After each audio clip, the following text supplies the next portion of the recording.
Hi once again. Where we were examining the Boolean algebra. We examined this frame. Within this frame, we have a video for this frame, another video for this frame, and for those two, just one video. So we are going to have a video for this frame now, Boolean algebra axioms. And then once we gave the axioms, so we might call this is a mathematical theory, Boolean algebra. As you know, the theory starts with axioms. Axioms are the ones which cannot be proved mathematically. So these are the axioms. So we are going to introduce these axioms. After we accepted the axioms as true propositions, then we are going to use the theorems, which are going to be proved by using these axioms. So this video is related with these Boolean algebra axioms. So let's come out of this and change our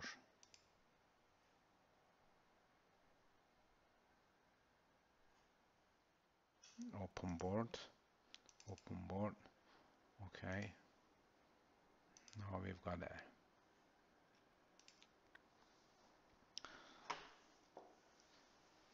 So let me read it first and then explain. It says Boolean algebra is a mathematical system composed of three elements. That M comes from mathematical. So there are three elements. One of them is the set. This set S is a finite element set. This is written in red. There is a reason for that. In normal arithmetic that we know, we are dealing with the real numbers. Real numbers when you're talking about real numbers, there are infinite number of real numbers. So the set related with arithmetics, that is that real numbers, a infinite set element. So when you come to Boolean algebra, we are dealing with a set which has got finite number elements in it. So for example, as we have seen already, the number of functions that you can define is going to be independent because of the number of elements infinite in the set S in arithmetic. But in Boolean algebra set, it's going to be a finite number of functions. The number of functions is always finite because of this set is finite. The second factor in this system is called relation. There are three relations that we are going to define on this set S. Two of them is going to be two-array operation. One of them is going to be a one-array operation. Just remind you, what was the two-array operation? Was the function defined from S squared to S. This is a two-array operation. So it says there is going to be two different two-array operations. One of them is called OR. Sometimes it's called summation as well. This summation, it doesn't mean that normal arithmetic summation. We gave them, for example, we say sometimes OR, sometimes summation. So this is Boolean algebra summation, let's assume. Instead of using a long explanation like that, we use just summation here. The other function, two-array operation, or two-variable function that we define between S squared and S is going to be AND operation or product operation. The last operation is a one-array operation. One-array operation is between S and S. We already explained these two-array and one-array operations already, on which they are defined. So I'm just repeating what we said before. And this operation is called the complement operation. There is a name for it, complement. And it is shown with this prime. So that we are saying we are going to define three operations on these sets and then set of axioms comes in. Another way of saying these axioms, we are saying those operations is going to have the properties that we explained in these axioms. You might call it the definition of these operations as well. So you might consider these axioms are the properties of these operations. If these operations has got these properties, then we call this tree set element as a mathematical system. This mathematical system defined as Boolean algebra. So let's see now these axioms, what they are.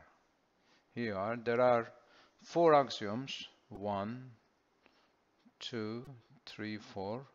Under each of axioms there are 2 sub-axioms. Why we classified like that, I will explain it later on.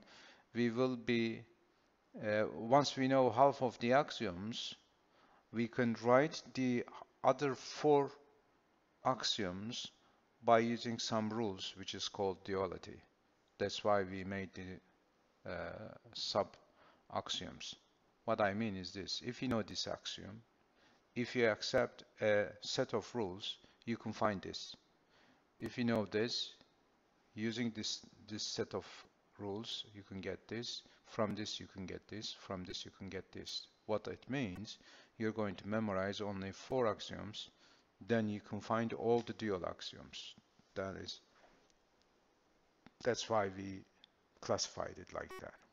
So what is the first axiom? So it says if A and B belongs to set S on which this Boolean algebra defined, then it says if you change the order of the elements to be summed up, the result doesn't change.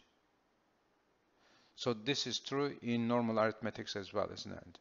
If A is in normal arithmetic, if A is 3, B is 5, then left hand side 3 times 5 is also 5 times 3. They are the same. Similarly, that's for the multiplication. Summation, it is true as well. 3.5. Sorry, the 3 plus 5 and 5 plus 3 gives you 8. So it doesn't change. This is called commutative property. In Turkish it is yer değiştirme property. Yer değiştirme özelliği veya aksiyomu. So in normal arithmetic it is true, and in Boolean algebra it is also true as well. If you come to the second one, this one, let me make it different color, is not true in normal arithmetic. Just to make it clear now, let's say A3, B5, C is 2. So let's see whether this axiom is true in normal arithmetic or not. Just one example is enough to say it is not true. Let's do it now. A is 3 plus B times C. That means 5 times 2 is equal question mark. A plus B means 3.5, and A plus C, 3.2. So what I have done is this. This is this one. This is this one. And this, and that B multiplied C is here. What we've got 5 times, so this is 10 plus 3, and right hand side 15 multiplied by 5 gives you 75. So this is 13 is not equal to 75. So in normal arithmetic this axiom is not true, but in Boolean algebra this is true. No proof, that's true. We are going to accept that. So anytime you see this, you can replace it with this one, or other way around. Anytime you see this, you can replace this with this one. They are equal. So the second one, this is not true in normal arithmetic, not true in arithmetic, but it is true in Boolean algebra. True in Boolean algebra. So let me clear this area a bit to show you the second one. When you come to this one, the second, that means dual axiom. This is true in normal arithmetic and also in Boolean algebra. Let's apply this example for the chosen A, B, C values. So A is 3 times B plus C. B plus C is 5 plus 2 is equal A multiplied B, 3 multiplied 5 plus A multiplied C, so 3 multiplied 2. So this is 7. 7 times 3 gives you 21. That is 3 times 5, 15, plus 6 gives you 21. So this is called distributive axiom. And this axiom is true in normal arithmetic, and it is also true in Boolean algebra. But this red one is not true in normal arithmetic. And the third axiom is telling us that there is always this set S must have two elements definitely in it. These two elements are those 0 and 1. Property of this 0 can be said as not affects in summation operation. This is an element. Summation operation, it doesn't affect its summation operation because whatever element you add to that 0 element gives you that element. It's not effective. And the second one is another element called 1 inside.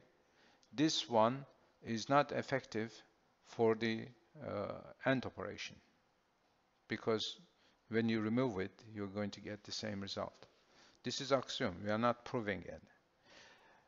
Although this is 0 and 1, you must consider this 0 as 1, not the element of the normal arithmetic maybe. You can compare it. And the last one is telling us that every element in set S must have a complement element which has those two properties. So that means A as a complement element A prime, when you add them together, you get 1. And this is commutative properties, and if you change the order, the result is the same, the repetition of this axiom. So for the complement element, there are two axioms. One of them this, the other one is this. When you multiplied the A prime element with itself, you get 0 element. So these are all the axioms that related to Boolean algebra. We are saying if you know one of them, you've got to memorize only 4 of the axioms. You can find the second axioms for each one by the rules that I'm going to tell you now. So this set of rules are called the dual operation. What they are, every summation replaced with multiplication or product. Every product is going to be replaced with the summation. Anytime you see 0 should be replaced with 1. Anytime you see 1 should be replaced with 0. So this is duality rules. Then what I am saying is this. Let's say if you know this axiom, dual of this axiom is also axiom. So you can get the underneath axioms here by using these rules. Let's check it for this one. So anytime I see this plus, I'm going to put a product here. Any product, I'm going to put sum here. Any sum product replace. In here there is a product, I'm going to replace it with plus, and this is plus, I'm going to put this. Now you see what we get underneath is the same, isn't it? From this one, by using this rules, I can get this. So I have used only those two rules. If you come to this one, you're going to use the other rules here. You see here how I'm going to find the complement of it. Any A, I'm going to keep it as it is. For this plus, I'm going to put product, and 0 product A is equal A. Made a mistake. So let me show it. In order to make it clear, I'm going to keep my mistake over here as it is. So this is what I wrote is wrong according to that rule. Why it is wrong, let me explain it. So anytime I see 0, I should have replaced that 0 with 1. I haven't done that. So I am writing the correct one on the left hand side. So A plus 0, it says 0 plus A equal A. So dual of it, A stay as it is, this multiplication product, and that 0 is going to replace 1. 0 replace 1 equal, that is 0 first, so replace 1. That plus is going to be multiplication, keep that A equal to A. So this is the dual axiom. So you can say the same thing here. If you apply these rules, you're going to get this axiom here. So this is called duality principle. This principle is good news for us. Why is that? If you prove a theorem, the dual of this theorem is also a proved. We can accept that this is a proved theorem as well, because each axiom has got the dual axiom. So by using dual axioms, the way that I prove one of the theorem, by using the dual axioms, I can prove the dual theorem. So we're going to stop here, the last slide here. So we said Boolean algebra is the mathematical theory to explain logic design, logic circuits, let's say, not design. It includes the analysis as well.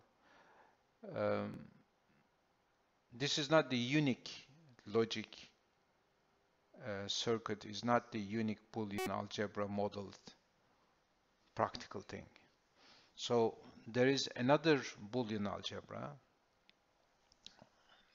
apart from the logic circuits. What it is this. Assume that you've got a two-element set, A and B included. So we are saying the subsets of that P could be empty set, universal set, set A, and set B.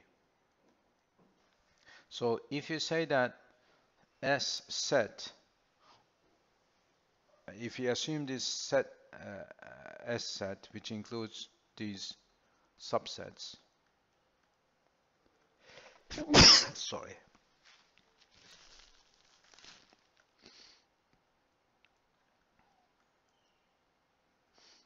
this set. So Boolean algebra has got two factors in it. One of them set S. It should be finite number of elements in it, so it is true, just 4 elements included in it. So this is set S. So the second thing in the Boolean algebra mathematical system, we said we've got set S and we've got relation and axioms. So the relations, if I define the relations that we use in set theory, this is union operation, isn't it? Union and intersection operation and the complement operation. It's prime, isn't it? So this is one array operation. This two is the two array operation. So these operations are defined on sets in set theory. So I am taking these operations now as my new Boolean algebra operations. Then I can say that theorems, axioms of Boolean algebra is true for this set and this operation defined on this set. So I can say that with these operations, this set make a Boolean algebra. So another alternative of Boolean algebra to logic circuits is this one. So that is the end of this slide then. So let me take it down, take it, escape. Maybe I am in trouble, I don't know.